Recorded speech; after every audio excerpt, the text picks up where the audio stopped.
اور جناب قائد اعظم نے کہا تھا، اس شہر کو، اس پہ کئی جنگیں ہوئی ہیں، لیکن کتنے آسانی سے اس موجودہ حکومت نے اس کو حوالے کر دیا بھارت کے۔ یہ بھی ایک بین الاقوامی ایجنڈا تھا، وہ تھا کہ جی آپ چھوڑیں، اس کو چھوڑ دیا۔ سی پیک جو پاکستان کا معاشی ہب تھا، تباہی تھی، یہ پاکستان کی تباہی کا مطلب یہ ہے کہ یہ ان لوگوں کی تباہی تھی جو پاکستان کو مفلوج کرنا چاہتے تھے معاشی طور پر۔ سی پیک اگر اپنی جگہ پہ آ جاتا، جو 9 کمرشل زون اور اس کے بعد مزید زون اور چیزیں جو بننی تھی، اس پہ پاکستان کہاں تک پہنچتا، وہ اتنی بڑی معاشی طاقت بن جاتا۔ ٹھیک ہے، چین بھی اس میں بہت فائدہ اٹھاتا، دوسرے ممالک اٹھاتے، لیکن پاکستان بھی اٹھاتا، اسے بند کر دیا گیا۔ اس کے سارے ڈاکومنٹس کو موجودہ حکومت عمران خان کے کہنے پہ کہا یہ جاتا ہے کہ جناب IMF کے حوالے کیا، خود IMF کی ریپرزینٹیٹو نے اس بات کا اقرار کر لیا۔ پھر اس کے بعد آپ نے کیا کیا؟ پھر اس کے بعد آپ نے پاکستان کی انسٹیٹیوشن کو تباہ کیا۔ جو پاکستان کی انسٹیٹیوشن ہے اس کے اوپر آپ نے الزامات لگائے کہ جناب انہوں نے ISI کو ٹرین کیا، پاکستان کی زمین، یہ سب باتیں امپورٹنٹ ہیں، یہ نکلیں گی، آج نہیں تو کل نکلیں گی۔ اور اس کے بعد پاکستان کی جو انسٹیٹیوشن ہے، فوج ہے، آپ کے جوڈیشری ہے، آپ کے دوسرے پارلیمنٹ ہے، ان کو تباہ کیا۔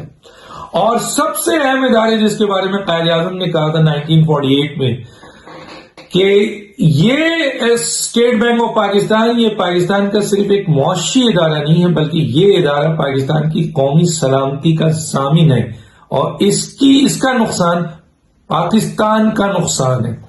اس کو اگر نقصان پہنچا تو پاکستان کی ریاست کو نقصان پہنچے گا۔ آپ پڑھیں جو انہوں نے کہا تھا۔ تو آج اسٹیٹ بینک آف پاکستان کو گروی، یعنی مکمل طور پر خود مختاری جو چاہ رہی IMF، جو چاہ رہے بین الاقوامی طاقتیں، وہ کون دے رہے ہیں؟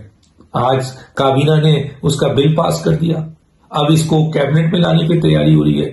آپ کو یاد ہے عمران خان صاحب نے کہا تھا کہ اگر بھارت کے ساتھ کشمیر ایشو ہمارا سالو ہو جائے تو میں ایٹمی پروگرام جو ہے وہ ہمیں رکھنے کی کیا ضرورت ہے۔ یہ بیان دیا نہیں ہے، دلوایا گیا ہے اس سے، تاکہ یہ کل اگر کشمیر کا ایشو سیٹل ہو جائے تو یہ کہا جائے کہ آپ تو، اور اس پہ بھارت نے یہ ایک طرفہ انہوں نے دیا، بھارت نے نہیں کہا کہ کشمیر کا ایشو ہوگا تو ہم نکال دیں گے، وہ تو کہتا ہے ہمارے بہت تھریٹس ہیں، پاکستان کو بھی بہت تھریٹس ہیں، میں نے بتایا اسرائیل سے جہاز چلے تھے، لیکن عمران خان نے یہ اسٹیٹمنٹ دیا تھا، یاد رکھیے گا۔ یہ کیا اسٹیٹمنٹ ہے کہ اگر کشمیر ایشو ہٹ جائے تو ہم ایٹمی، تو اب سوال یہ پیدا ہوتا ہے کہ ہم اس جگہ پہ ہمیں لے جایا جا رہا ہے جس جگہ کے اوپر آپ کے آج تک کسی پرائم منسٹر نے کمپرومائز نہیں کیا۔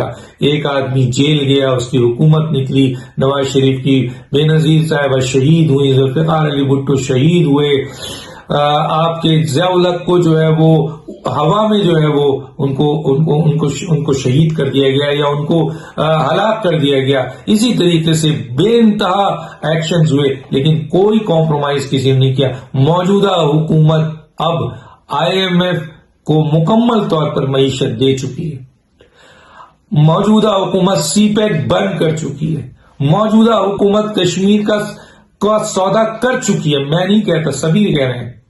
اور اب آپ دیکھیے پارلیمنٹ کے اندر یہ آواز آ رہی ہے، اور خواجہ آصف ہو یا کوئی اینالسٹ ہو یا کوئی MNA ہو، کوئی MP، ان کے اپنے MNAs، یہ اتحادیوں، سوچو عمران خان نے تو چلے جانا ہے لیکن تم نے یہاں سیاست کرنی ہے۔ اگر کل پاکستان کو ایٹمی رول بیک کرنے کو کہا گیا، اور کہا جائے گا، جب آپ FATF پہ آپ کی تلوار لٹکی ہوئی ہے، اس کے بعد آپ کی جو ہے وہ آپ کی معیشت، ایکسٹرنل ڈیٹ یہاں پہنچ چکا ہے، ڈالر یہاں پہنچ چکا ہے، پاکستان کی معیشت IMF کے حوالے ہے، اب آپ اسٹیٹ بینک کو مکمل طور پر آزاد کر کے ان لوگوں کے حوالے کر رہے ہیں بین الاقوامی طاقتوں کے، تو گویا آپ نے معاشی کمپرومائز کر لیا۔